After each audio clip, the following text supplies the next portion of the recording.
ನಮಸ್ಕಾರ. ಈಗ ನಾನು ಸಂಕ್ರಾಂತಿಗೆ ನಮ್ಮೂರ ಕಡೆ ಕುಸುರೆಳ್ಳು ಅಂತ ಮಾಡ್ತೇವೆ. ಇಲ್ಲೆಲ್ಲ ಕಡಲೆಕಾಯಿ ಬೀಜ, ಕೊಬ್ಬರಿ ಮತ್ತು ಬೆಲ್ಲ, ಪುಟಾಣಿ ಎಲ್ಲ ಹಾಕಿ ಮಿಕ್ಸ್ ಮಾಡಿ ಅದನ್ನು ಹಂಚ್ತಾರೆ, ಎಳ್ಳು ಎಲ್ಲ ಹಾಕಿ. ಆದರೆ ನಮ್ಮ ಕಡೆ ಇದು ಈ ಥರ ಕುಸುರೆಳ್ಳು ಅಂತ ಇದನ್ನು ಮಾಡ್ತೇವೆ ನಾವು.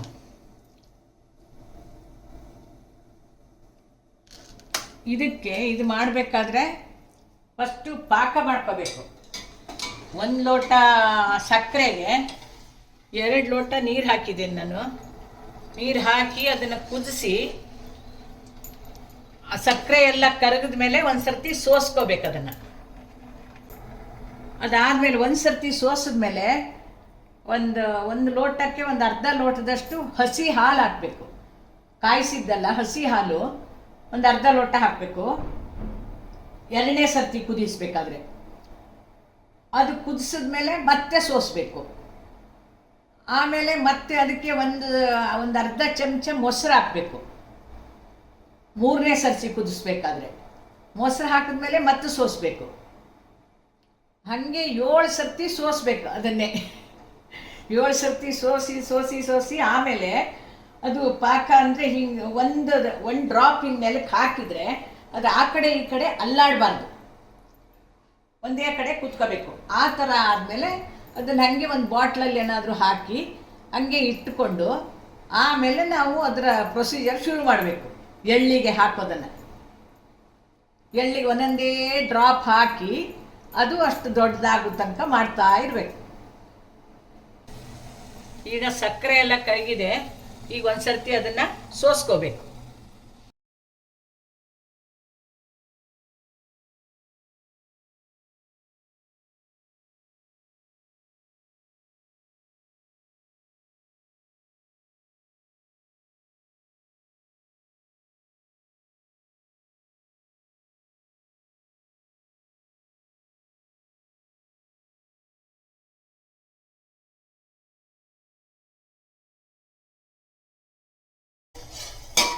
ಈಗ 1 ಲೋಟ ಸಕ್ಕರೆಗೆ ಅರ್ಧ ಲೋಟದಷ್ಟು ಹಾಲು ಹಾಕಿದ್ದೇನೆ ಇದಕ್ಕೆ.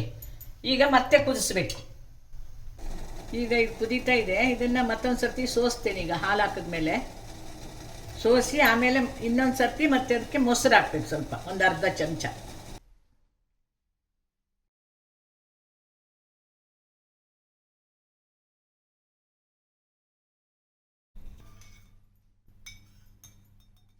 ಈಗ ಇದಕ್ಕೆ ಮೊಸರು ಹಾಕ್ತೇನೆ. ಒಂದು ಅರ್ಧ ಚಮಚ ಹಾಕಿದ್ರೆ ಸಾಕು.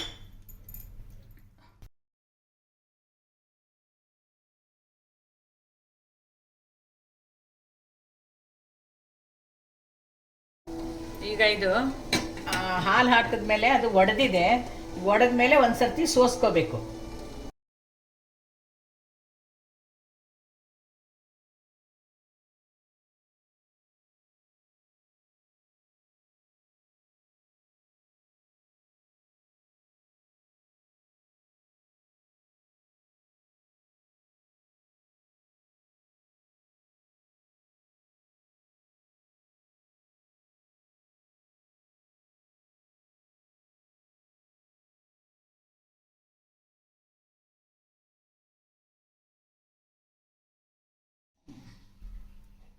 ಇದು 4ನೇ ಸರ್ತಿ ಸೋಸ್ತಾ ಇರೋದು.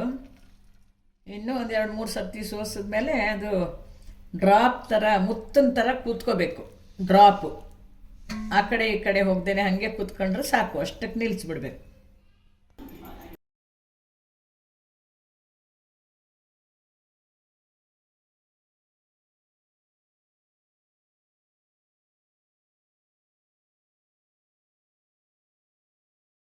ಈಗ ಇದು ನೆಲದ ಮೇಲೆ ಹಾಕಿದ್ರೆ ಆ ಕಡೆ ಈ ಕಡೆ ಏನೂ ಇದಾಗೋದಿಲ್ಲ. ಒಂದೇ ಥರ ಒಂದೇ ಹಾಕದಲ್ಲೇ ನಿಂತ್ಕೊಳ್ಳುತ್ತೆ. ಈಗ ಸಾಕು, ಇಷ್ಟೇ.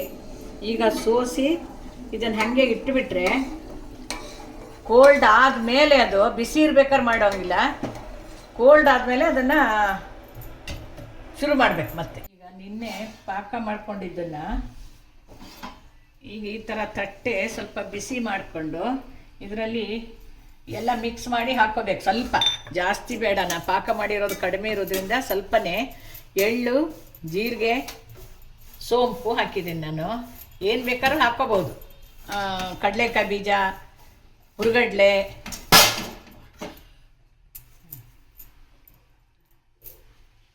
ಕಡಲೆಕಾಯಿ ಬೀಜ, ಹುರ್ಗಡ್ಲೆ ಎಲ್ಲ ಹಾಕ್ಕೋಬೋದು. ಮತ್ತು ಇದು ಗೋಡಂಬಿ ಅದೆಲ್ಲ ಹಾಕ್ತಾರೆ. ಅದು ಹಾಕಿದರೆ ಮುಳ್ಳು ಬರೋದು ಸ್ವಲ್ಪ ಲೇಟ್ ಆಗ್ತದೆ, ಅಷ್ಟು ಬೇಗ ಬರಲ್ಲ. ನಾನು ಸ್ವಲ್ಪ ಮಾಡಿರೋದ್ರಿಂದ ಬರೀ ಎಳ್ಳು, ಜೀರಿಗೆ, ಸೋಂಪು ಅಷ್ಟೇ ಹಾಕಿದ್ದೀನಿ. ಇದು ತಟ್ಟೆ ಸ್ವಲ್ಪ ತಳ ದಪ್ಪ ಇರಬೇಕು. ತಟ್ಟೆದು ದಪ್ಪ ತಟ್ಟೆ ತಕ್ಕೊಂಡು, ನಮ್ಮ ಊರಲ್ಲೆಲ್ಲ ನಾವು ಇಡ್ಲಿ ಒಲೆ ಮೇಲೆ ಮಾಡ್ತೇವೆ. ಇಡ್ಲಿ ಒಲೆ ಅದ್ರ ಮೇಲೆ ಸ್ವಲ್ಪ ಬಿಸಿ ಮಾಡಿದ್ರೆ ಅದು ಚೆನ್ನಾಗಿರುತ್ತೆ. ಇಲ್ಲಿ ಅದು ಇಲ್ಲ, ಅದಕ್ಕೆ ಗ್ಯಾಸ್ ಮೇಲೆ ಸ್ವಲ್ಪ ತಟ್ಟೆ ಬಿಸಿ ಮಾಡಿ ಅದ್ರ ಮೇಲೆ ಮಾಡ್ತೇನೆ ನಾನು. ತಟ್ಟೆ ಬಿಸಿ ಮಾಡಿ ಅದ್ರ ಮೇಲೆ ಒಂದೊಂದು ಸ್ವಲ್ಪನೇ ಒಂದು 2 ಡ್ರಾಪ್ಸ್ ಇದನ್ನು ಹಿಂಗೆ ಒಟ್ಟಿಗೆ ಹಾಕ್ಕೊಂಡು, ಒಟ್ಟಿಗೆ ಹಿಂಗೆ ಇಟ್ಕೊಂಡು ಇದ್ರ ಮೇಲೆ ಒಂದು 2 ಡ್ರಾಪ್ಸ್ ಹಾಕಬೇಕು ಅಷ್ಟೇ. ಆಮೇಲೆ ಸ್ವಲ್ಪ ಹಿಂಗೆ ಮಾಡ್ತಾ ಈ ಥರ ಕೈಯಾಡ್ತಾ ಅದು ಸ್ವಲ್ಪ ಆರಿದ ಮೇಲೆ ಮತ್ತೆ ಬಿಸಿ ಮಾಡಿ ಮತ್ತೊಂದು 2 ಡ್ರಾಪ್ ಹಾಕಬೇಕು. ಹಾಗೇ ಮಾಡ್ತಾ ಅದು ಸರ ಮುಳ್ಳು ಬರ್ತದೆ. ಆಮೇಲೆ ಇದೇ ಥರ ಮಾಡೋದು, ಇನ್ನೇನಿಲ್ಲ. ಹಿಂಗೆ ಮಾಡ್ತಾ ಇರಬೇಕು. ಆದರೆ ಸ್ವಲ್ಪ ಲಾಂಗ್ ಪ್ರೊಸೀಜರ್ ಇದು, ಇಷ್ಟು ಬೇಗ ಆಗೋದಿಲ್ಲ. ಮತ್ತು ಸುಮಾರು ಒಂದು 4 ದಿನ ಆದರೂ ಬೇಕಿದೆ ಆಗಬೇಕಾದ್ರೆ.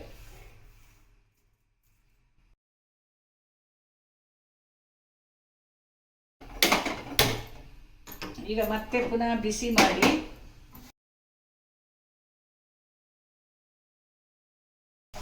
ಈ ಥರ ಕೈಯಾಡ್ತಾ ಇರಬೇಕು.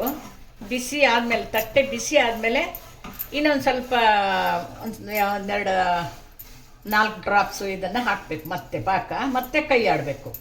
ಅದು ಸ್ವಲ್ಪ ಆರು ತನಕನೂ ಹಾಕಿದ ಪಾಕ ಆರಿದ ಮೇಲೆ ಮತ್ತೆ ಹಾಕಬೇಕು.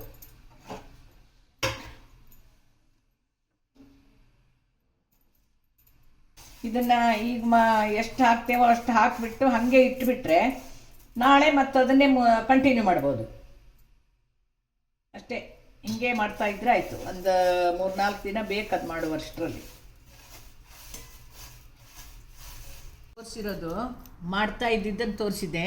ಅದ ನಂತರ ಈಗ ಕಂಪ್ಲೀಟ್ ಆಗಿರೋದು ಈ ಥರ ಆಗುತ್ತೆ. ಇಷ್ಟು ದಪ್ಪ. ಇನ್ನೂ ಸ್ವಲ್ಪ ಬೇಕಾದರೂ ಮಾಡ್ಬೋದು. ಇದರಲ್ಲಿ ಕಲರ್ ಹಾಕ್ತಾರೆ. ಇದಕ್ಕೆ ಫುಡ್ ಕಲರು. ನಾನು ಪಾಕ ಕಡಿಮೆ ಆಗುತ್ತೆ ಅಂತ, ದೊಡ್ಡದಾಗೋದಿಲ್ಲ ಅಂತ ಕಲರ್ ಹಾಕಲಿಲ್ಲ. ಕಲರ್ ಹಾಕೋದಾದರೆ ಅದು ಒಂದು 5-6 ಚಮಚ ಪಾಕನ ಒಂದು ಲೋಟದಲ್ಲಿ ಸ್ವಲ್ಪ ಒಂದು ಪಾತ್ರೆ, ಒಂದು ಬೌಲಲ್ಲಿ ಹಾಕ್ಕೊಂಡು ಅದರಲ್ಲಿ ಫುಡ್ ಕಲರ್ ಹಾಕಿ ಸ್ವಲ್ಪ ನೀರು ಹಾಕಿ ಅದನ್ನು ಮತ್ತೆ ಕುದಿಸ್ಬೇಕು. ಸ್ವಲ್ಪ ಕುದಿಸಿದ ಮೇಲೆ ಸ್ವಲ್ಪ ಅಂಟಾಗೋ ತನಕ, ಅಂಟು ಪಾಕ ಬರೋ ತನಕ ಕುದಿಸಿ, ಆಮೇಲೆ ಒಂದು ಸ್ವಲ್ಪ ಇದನ್ನು ತಗೊಂಡು ಇಷ್ಟಿಷ್ಟೇ ಕಾಳು, ಒಂದಿಷ್ಟು ಕಾಳು ತಗೊಂಡು, ಇದಕ್ಕಿಂತ ಒಂಚೂರು ಜಾಸ್ತಿ, ಇಷ್ಟು ಕಾಳು ತಗೊಂಡು ಅದಷ್ಟಕ್ಕೆ ಆ ಕಲರನ್ನು ಹಾಕಬೇಕು. ಒಂದೊಂದು ಕಲರನ್ನು ಅಷ್ಟಕ್ಕೆ ಹಾಕಬೇಕು. ಆಮೇಲೆ ಕೂಡಲೇ ಮತ್ತೆ ಮಿಕ್ಸ್ ಮಾಡಬಾರ್ದು. ಅದನ್ನು ಬಿಸಿಲಲ್ಲಿ ಇಡಬೇಕು. ಆ ಕಲರಂದು ಸಪ್ರೇಟ್ ಇಡಬೇಕು. ವೈಟದನ್ನು ಸಪ್ರೇಟ್ ಇಡಬೇಕು. ಎಲ್ಲ ಇಟ್ಟು ಒಂದು 2 ದಿವಸ ಬಿಸಿಲಲ್ಲಿ ಇಟ್ಟು ಆಮೇಲೆ ಅದು ತಣ್ಣಗಾದ್ಮೇಲೆ, ಬಿಸಿಲಲ್ಲಿ ಬಿಸಿ ಇರಬೇಕಾದ್ರೆ ಹಾಕಬಾರ್ದು. ಅದು ತಣ್ಣಗಾದ್ಮೇಲೆ ಎಲ್ಲ ಮಿಕ್ಸ್ ಮಾಡಿದ್ರೆ ಆಯಿತು. ಕಲರ್ ಚೆನ್ನಾಗಿ ಕಾಣುತ್ತೆ ನೋಡಲಿಕ್ಕೆ. ನಾನಿವತ್ತು ಕಲರ್ ಹಾಕಲಿಲ್ಲ, ಪಾಕ ಕಡಿಮೆ ಆಗುತ್ತೆ ಅಂತ ಹಾಕಲೇ ಇಲ್ಲ. ವೈಟೇ ಇದೆ ಎಲ್ಲನೂ.